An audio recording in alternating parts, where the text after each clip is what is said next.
Là, il est 9h18. On était censé partir à 9h pour aller chercher un petit déjeuner. Oui, mais tu t'as mis 36 000 heures à te réveiller. C'est pas vrai? Moi, 8h30, j'étais debout. Non. Mais si? Non. Quand mon réveil a sonné, j'étais debout. Non, t'étais en train de faire. Ouais, comme ça. Mais il était pas 8h30. Bref, on a 20 minutes de retard, mais c'est pas grave. Deuxième journée, c'est parti.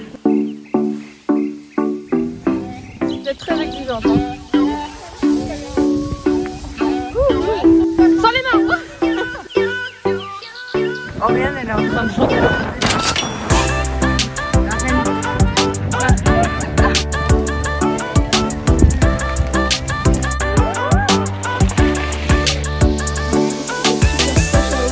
On a fait 21 km du coup. Et alors comment on se sent après 20 km?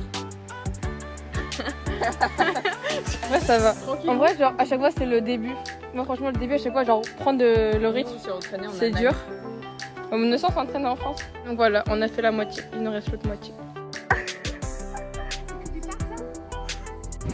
Alors je tiens à faire une réclamation. Google Maps, va falloir qu'on ait un rendez-vous avec lui, qu'on vous interviewe ou je sais pas quoi. Ça fait combien de temps? Ça fait au moins 1 heure qu'on roule dans du sable. Alors c'est beau, hein? Regardez, c'est des beaux chemins. Mais c'est du sable. Et le sable, pour le vélo, c'est nul. Mia, un petit mot rajouté. C'était si horrible qu'on est content de regarder, de retrouver les grosses routes toutes moches. Oriane, ça va? À quel moment on nous fait prendre du sable? Du sable? Je sais même pas si on a des séquences avec le sable parce que c'était vraiment... Ah, c'était impossible à filmer. Moi j'ai voulu filmer. Et j'ai tenu à ma vie donc vous n'aurez pas de séquence. On dérapait tout le temps. J'ai mal au doigt. Après, c'est mal. Mon vélo, tu as survécu. Choupette. Ça y est, on est arrivé au bureau de One Ocean. Là, je fume les autres parce que ma tête, c'est pas pareil. Ça, c'est la débrouille, ça. Bonjour à tous. Du coup, pour notre deuxième interview de notre voyage à vélo, on est avec Louis, l'entrepreneur qui a créé l'entreprise Ocean One, qui va nous expliquer et qui va nous en parler un peu plus. Alors moi je m'appelle Louis Régnier, j'ai 28 ans, donc je suis surfeur, j'adore le skate, j'adore l'environnement et j'aime pas la façon dont comment on le traite en ce moment. Du coup j'essaie d'apporter une solution à ce problème, le problème des plastiques sur les plages. Donc j'ai créé l'entreprise Ocean One il y a 1 an dans le but d'amener de la valeur au plastique qui n'est pas recyclé. Comme les claviers de souris d'ordinateur, tout ce qui est électroménager, tout ce qui est emballage dans le bâtiment, des choses comme ça. J'ai grandi à côté de l'océan depuis tout petit. Et en voyageant et en regardant la mer, j'ai vu qu'il y a un énorme problème au niveau du plastique. Donc voilà, j'ai voulu monter cette entreprise. Mais j'ai une grande connexion avec l'océan. Je me sens vraiment... j'adore être dans l'océan, être présent et surfer. Donc j'ai envie de lui redonner un peu, voilà, redonner ce que je peux lui donner, quoi. Cette idée, elle est venue par une ambition de vouloir changer un petit peu les choses. Donc quand je me suis promené avec ma famille un soir, j'ai vu tous les microplastiques, voilà, que j'ai gardés en souvenir. Et je me suis dit, qu'est-ce que c'était ça? Et je me suis penché sur l'idée. Et au bout d'1 an de réflexion, de compréhension sur le problème du plastique, j'ai trouvé cette solution. Une fois qu'il est sur la plage, le plastique, ça montre qu'il y a un problème ailleurs, en fait. Et comme 80% des plastiques coulent, tout ce qu'on voit sur la plage, c'est vraiment juste le haut de l'iceberg.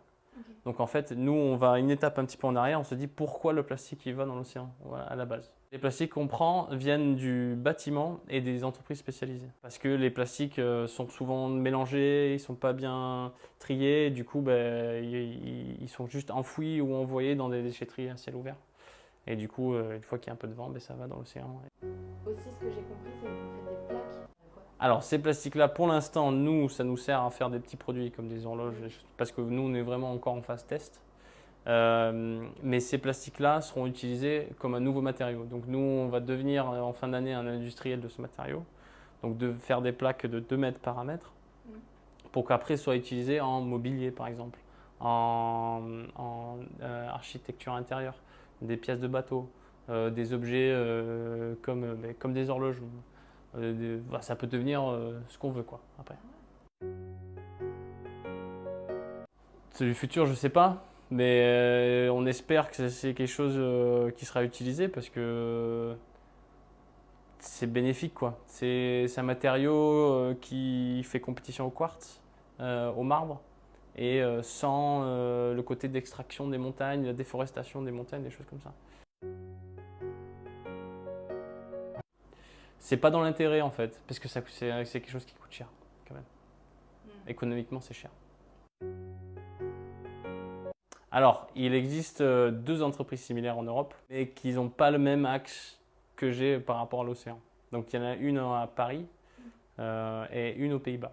Il faut qu'il y en ait plus, ouais. Moi, j'adorerais avoir de la compétition, quoi. Ce serait bien pour qu'ils se poussent, quoi, qu'on se dise ah non, toi tu fais un truc mieux, moi je fais un truc mieux, non, voilà. Il faut qu'il y ait plus de monde qui le fasse. Plus il y a de compétition, plus il y a de produits sur le marché et moins les produits seront chers. Donc si par exemple moi je propose une plaque de plastique pour 100 €, la personne à côté le pose pour 90, tu vas acheter à lui. Du coup moi je vais essayer de baisser mes prix. Je suis pas parti vraiment de zéro parce que il y a beaucoup d'éléments dans le plastique, dans la plasturgie, et en fait les éléments tu peux pas tous les savoir comme ça. Donc en fait il faut vraiment, moi je suis pas plasturgiste, j'ai fait de l'informatique, donc je suis arrivé dans un secteur où je ne m'y connaissais pas du tout.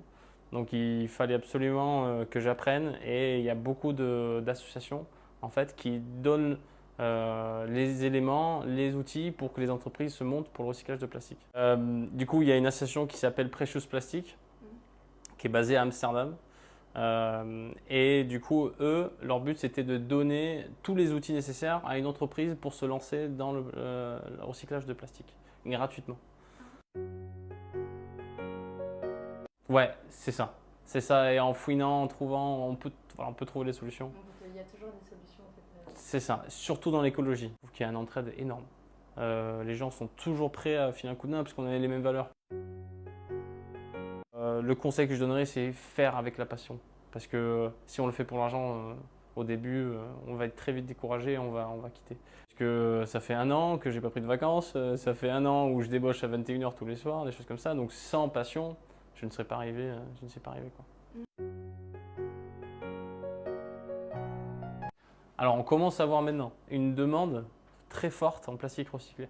Parce que les entreprises comme Evian, il commence à avoir un effet boule de neige qui se fait. Donc il y a beaucoup de personnes qui veulent du plastique recyclé. Donc ça veut dire que si beaucoup de personnes veulent du plastique recyclé, on va avoir des compétiteurs qui vont grossir. Et toutes ces personnes-là vont commencer à dire « Ah, mais il est moins cher chez lui, il est moins cher chez lui, moins cher chez lui. » Donc on va commencer à avoir une démocratisation du plastique recyclé dans les prochains temps. Donc c'est une très bonne nouvelle. Je dirais que non.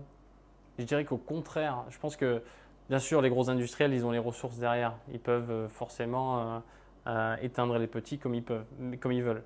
Mais on commence à voir un changement d'état d'esprit au niveau, alors ça devient un peu technique, mais au niveau des investisseurs. On commence à voir de plus en plus d'investisseurs qui sont jeunes.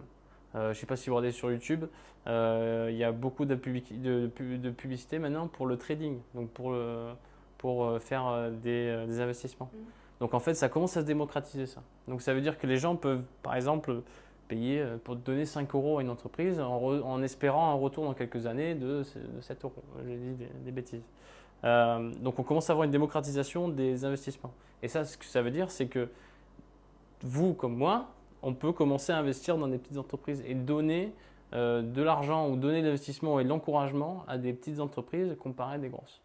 Donc on commence à avoir un changement d'état d'esprit vers les petites entreprises.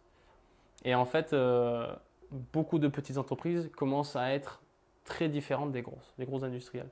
Par exemple, aujourd'hui, j'étais à la brasserie Mira pour potentiellement un partenariat. Et eux, par exemple, c'est une petite entreprise et ils sont en train de bouleverser tout le marché de la bière parce qu'ils ont des designs très marrants, ils ont un marketing exceptionnel.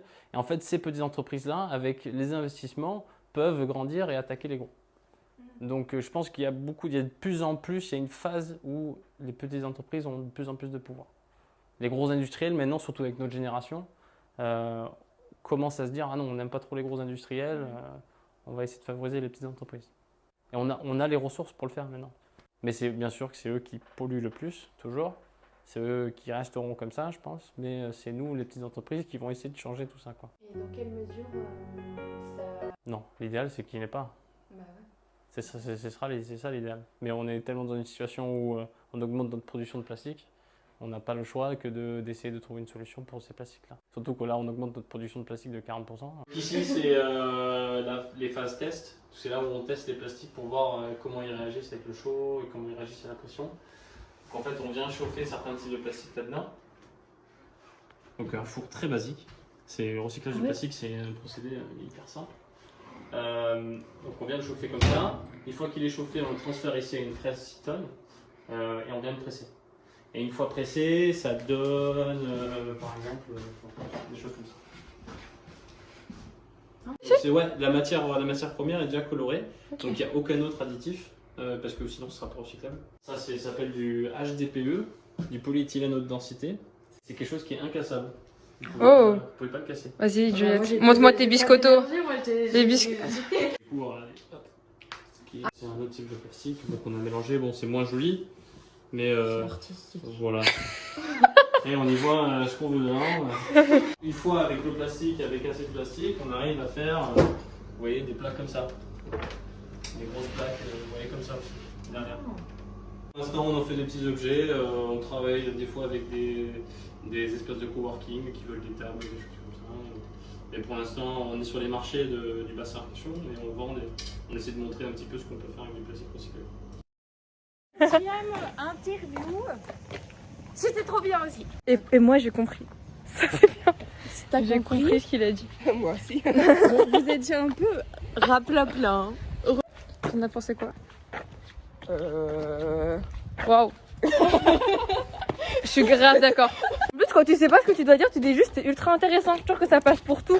Une fois, tu dis c'est grave intéressant. Ça passera tout le temps. Non, mais c'est un conseil que je te donne. Oui, d'accord. Mais tu arrêtes de critiquer le cadrage. C'est trop bien. Et je pense que vous allez kiffer leur interview. Bah, du coup, techniquement, vous l'avez vu au moment où on dit ça. Oui, c'est vrai. Parce que c'est clair en fait. Genre, c'est. Grave sympa. Merci. Merci beaucoup pour ton temps, parce qu'on t'a pris beaucoup de temps. Il était très gentil. Il nous a mis à l'aise. On l'a tutoyé direct. En fait, on a tutoyé tout le monde. Hein. On a tutoyé tout le monde. Mais tout le monde est gentil. Vraiment. Tu sais que je te laisse, on ne te voit toujours pas en entier. Hein. Mais non, mais je suis. C'est le cadrage, c'est le cadrage. Ouais, bien sûr, c'est le cadrage. C'est pas toi qui ne veux pas te baisser. Voilà, tu vois, moi je suis baissée si je suis droite. Ah non, on voit quand même. Bah ouais, voilà. Ce qui était cool, c'est que, en fait, je sais pas comment dire ça, mais il illustrait à chaque fois ce qu'il disait. On voyait plus que entendre, tu vois. Ok, donc on a ajouté un micro parce que il y a un cours de gym à côté. Donc, un mot de remerciement à Louis.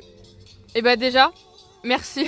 Merci de nous avoir ouvert les portes de ton bureau. Merci pour ta gentillesse, tes yeux qui brillent quand tu parles de l'océan et de ton projet. Et t'es vraiment quelqu'un de sympa. Et on a appris plein de trucs. Ouais, vraiment, on a appris plein de trucs. Mais à chaque fois on dit on a appris plein de trucs, mais c'est tellement vrai. Je sais pas, mais c'est tellement vrai, enfin c'est fou. Comme c'est à chaud là comme ça, on processe pas encore tout ce qu'on a appris dans notre tête. Mais merci de ce que tu fais, toi. Ouais. Parce que son projet à lui quand même. Et c'était pas quelque chose de facile à mettre en classe. En un an. En place. En un an. Et toute la... Waouh. Ouais.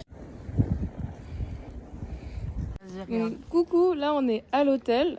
À Lanton, enfin à côté de Lanton, et on a rencontré deux gentilles jeunes dames qu'on a décidé d'interroger et vous allez voir pourquoi. Et on a décidé de faire le tour du bassin d'Arcachon à pied. Beaucoup de masques. Aujourd'hui, oui, on a vu 3 masques là, c'était volontaire en fait. Allez, déposez vos affaires.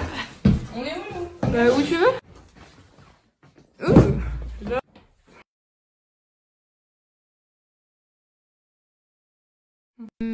Mercredi, on a aussi interrogé Victoria, une biologiste, et son interview sortira dans le reportage de samedi.